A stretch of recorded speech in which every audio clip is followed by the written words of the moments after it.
ॐ ऐं ह्रीं श्रीं ऐं ग्लौं ऐं नमो भगवती वार्तालि वार्तालि वाराहि वाराहि वराहमुखि वराहमुखि अन्धे अन्धिनि नमः रुन्धे रुन्धिनि नमः जम्भे जम्भिनि नमः मोहे मोहिनि नमः स्तम्भे स्तम्भिनि नमः सर्वदुष्टप्रदुष्टानां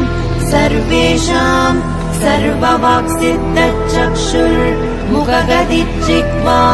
स्तम्भनं कुरु कुरु शीघ्रं वश्यम् ऐं ग्लौं दग दग दग दग अस्त्राय पट् ॐ ऐं ह्रीं श्रीं